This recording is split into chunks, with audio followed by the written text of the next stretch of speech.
li ko waral moo di keroog alxames ci guddi moom Aminata Lo Dieng dafa àndoon ak benn frère am génnoon ci heure couvre-feu bi nee nañu doomam ju góor la doon wutali lu mu lekk sandarma yu wakaam yi arrêté ko mu war leen ab laissez-passer ñu nekk ca di wax dënn yee jóg ay saaga jib jógee ci ndaw si ak frère am jëm ca takk der yi ak ci Macky Sall ca la ko sandarma yi gàddoo moo ko frère am yóbbu gendarmerie la Sénégal nañu xotti woon may njiitu réew ak gu takk der yi loolee bokk na ci li ñu koy toppee moom soxna si journal L'As dolli ñu ci ne dënn ma jógoon mu doon ti faari saaga La Tribune ne ko boole ci kit violé couvre-feu gi couvre-feu googee ak li mu jur ci lorange ci koom-koomu kaay ma kaayaat maanaam économie informelle bi journal Enquête xëy na di ko waxtaane ba jox kàddu gi ñi ci loru te amuñu fu ñu ko jooye mu di borom tàngana yi borom mayga yi borom dibiteri yi borom fast food yi ak borom restaurant yi enquête yéen a kay nee nañu guddi yi ñu toll ku ci deewul yaa ngi sukkuraat ne plan de résilience bi état bu Sénégal tegoon ngir xittilee ko ñi seeni gët xonkoon ci mbas mi dañu leen caa fàtte woon ñuy góorgóorlu ak di ñoti deuxième wàgg gi ci coronavirus bi ñëw leen fàtt ba tax ñuy tëgg seen gémmiñ di wooteeg wàllu ci état bi àlla jëng booy naa ko ay yeesal mel ni ku naan leen ci xët mu njëkk yéen a kaay bi bu ngeen ci yaakaare état bu Sénégal doon ngeen seen loxo ci ëkk ndax ñun heure bu ñu gisee ndawal état bi rek moo di dafa ñëw di laaj impôt mbas mi di feebaru coronavirus bi waral loolee lépp Soleil national mi nga ñuy xamal li mu jur ci réew mi ci weeru janvier gi ñu génn ak ni mu tëddee xëy nañu xamal ne 59428 tests la ñu def am ca 7300 tegoon ngir cas coronavirus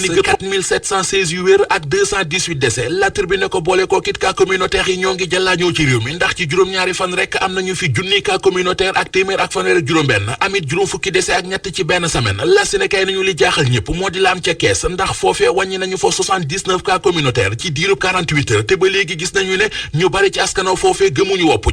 ji di Covid-19 njiital SNEIPS di docteur Ousmane Gueye mi ngi wax ci réew mi quotidien yeggagul fu ñu naan ëpp nañuy loxo maanaam la situation est sous contrôle journal réew mi dolli ñu ci ne xalifa général des mourides di Serigne Mountakha Mbacké Bassirou digle na fukki fan ak ñaar yoo xam ne dañu ciy amal ay ñaan ngir mbas mi jóge fi ñu jóge fa dem ci Source A mi ñu xamal ne ci jamono jooje coronavirus bi mi ngi gën di law ci Sénégal fukki doomi aadama ak benn ñàkk nañu seen bakkan ci réew mi ci week-end bi am nañu fit juróom fukki cas garaaw ak ñeent juróom-benni téeméeri doomi aadama ak ñaar fukk ak juróom-ñett yu corona yu yees ca ñooñe ñetti téeméer ak juróom-ñaar fukki ak ñett ay cas communautaire lañu ginnaaw cas communautaire yi ci réew mi ñu wax ci li lii quotidien tuddee ay conflit communautaire mu di coowal suuf yi ñu fi nemmeeku ni mu baree ci réew mi moo waral journal bi gis ne Sénégal ci tookee la toog Le Quotidien ne ko juréy sax ndax li ñu nemmeeku ci coowal suuf ci réew mi ci ay fan yu néew dem na ba toll ci ñetti téeméeri cas ak juróom-ñaar ñett ci yéenekaay ñu xëyandool mu di Sud Quotidien La Sénégal ak Walf Quotidien ministre de la justice ba woon di Ismaïla Madior Fall moom la ñu xëyee Sud nañu Ismaïla Madior Fall solaat na ab robam indi ay leeral ak gindi ci état d'urgence sanitaire gi am ci réew mi ci élection présidentielle yi ci coowal suppression wi li ñu bëgg a def ci réew mi ba ci élection locale yi ñuy séntu ci réew mi ponk boobee la mu ca wax moom Ismaïla Madior Fall mi ngi ci xët mu njëkku La Sénégal nee na yéene président Macky Sall moo di ñu amal ay élection locale ci réew mi ci atum 2021 gi ndéem si yàlla Ahmed Amar la mu yéene woon mu di def NMA leader régional Les Échos nee na ñoo doom ja Papa Madiop Amar matal na yéene ja NMA ubbil na capitalam Amétis njiital LONASE di Lat Diop moom it xëy na ubbil journal Les Échos ay buntam mi ngi waxtaan ak ñoom ca kër ga ñu ko dénk di LONASE wax ak ñoom ci mairie bu Guédiawaye waxtaan ak ñoom ci troisième mandat bu Macky Sall waxtaan ak ñoom it ci mbiri Aliou Sall Lat Diop nee na leen kër gi di LONASE la fa amoon mu di lu neex waaye def ñu jàppee LONASE wutukaayu xaalis loolee dañ na fa ba set wecc nee na leen it moom ak Aliou Sall jamono ji jàmm rekk la ñu seq te loolee dara du ko dindi ndax ngorom mayu ko sax moom Lat Diop mu naan moo ngi gétta nga sa teg Aliou Sall ñu dem ci libération xooli fa mbir mu yéeme te doy waar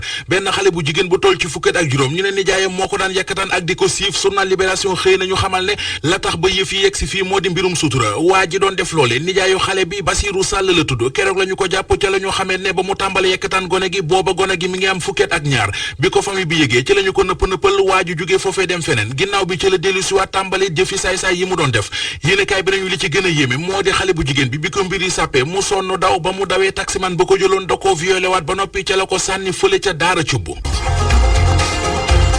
jërëjëf Mamadou Mohamed ñu ngi leen di gërëm mbokk yi xibaar yi la woon ak RFM lu yéeme